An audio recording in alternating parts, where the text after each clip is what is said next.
বিল্ডিংয়ে grade beam নিচে দিবেন নাকি গাঁথুনি নিচে দিয়ে উপরে গ্রেড বিম দিবেন, অনেকেই কিন্তু প্রশ্ন করেন বা অনেকেই এটা জানতে চান বা কিভাবে দিবেন এটা অনেকেই বুঝতে পারেন না। তো আসলে এখানে দেখেন আমরা যে বিল্ডিংটা করতেছি এটাও কিন্তু একটা ফাউন্ডেশনের বিল্ডিং। তবে একটা জিনিস খেয়াল রাখবেন, যদি আপনার বসত বিটা হয়, মাটি যদি ভালো হয়, সেই ক্ষেত্রে আমরা যে বিমগুলা দিছি সব বিম কিন্তু সাইটের যত বিম আছে সবগুলা নিচে দিছি, আর মাঝখানের যে বিমগুলা এগুলো সব উপরে হবে।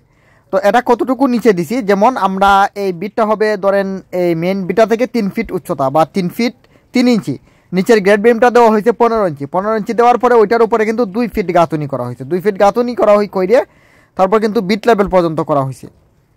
আর এই মাঝখানে যে তো বিম আছে ওইগুলা কিন্তু সব উপরে দেওয়া হবে।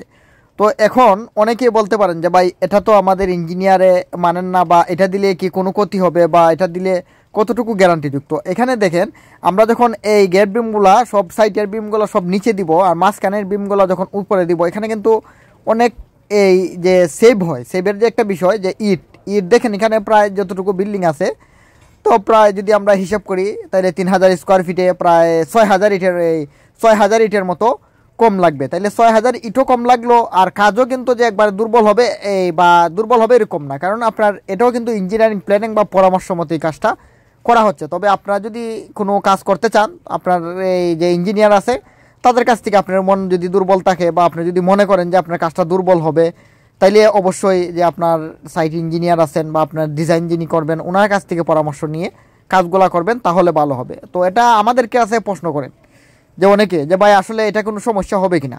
তো দেখেন এখানে সমস্যা আমরা অ্যাভেলেবেল বা আমরা সব বিল্ডিংয়েই আপনারা যদি দেখেন তাহলে এরকমভাবে আমরা এই কাজগুলা করে থাকি। তো এখন যদি আপনারা মনে করেন যে না আপনার কাজ দুর্বল হবে, তাইলে এটা তো আমি আপনার এই কাজকে যদি আমাদের কাছ থেকে ড্রয়িং দিতেন নেন, আর আমরা যদি আপনার দেখা যায় মাটি পরীক্ষা বা মাটি দেখি যে শক্ত আছে বা মাটির কন্ডিশন দেখে, তাইলে আমরা বলতে পারবো যে আপনি দিতে পারবেন। তো এখানে অনেকে আবার এই জিনিসটাও করেন যে আমরা সব বিম একসাথে দিব, সাইটে গাঁথুনি করে মাঝখানে শুধু বালু ফালাইয়ে দেখা যায় যে আমরা এটা প্লট ডলাই দিয়ে দিব। দেখেন এটা যদি এইভাবে প্লট ডলাইটা দিয়ে দেন, এটা একটা সমস্যা আছে। যেমন কীরকম সমস্যা, আপনি বিম করলেন নিচে, বিম করে কি করলেন আপনি ওইটা প্লট ডলাই দিলেন, কিন্তু আপনার গাঁথুনি তো এই প্লট ডলাইয়ের উপরেই হবে। তো গাঁথুনি যদি এই প্লট ডলাইয়ের উপরে হয় তাহলে গাঁথুনি লোডটা কেমন করে নিবে।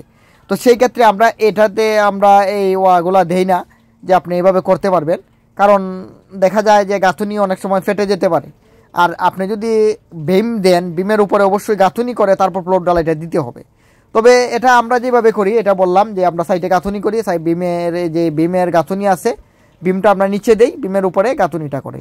এখন আপনারা যদি মনে করেন না আমরা এইভাবে দুর্বল হবে বা আমাদের ইঞ্জিনিয়ার মানেন না বা আমাদের ইঞ্জিনিয়ার এইভাবে আসলে মানতেছেন না, তাইলে এটা হলো আপনাদের বিষয়। তবে এটা হইলো যে আপনি যার কাছ থেকে ড্রয়িং করবেন তার কাছ থেকে বুঝে নেবেন। তবে ধন্যবাদ, সবাইকে ভালো থাকবেন। আমরা যেভাবে কাজগুলো করি এটাই আপনাদের দেখানোর চেষ্টা করি।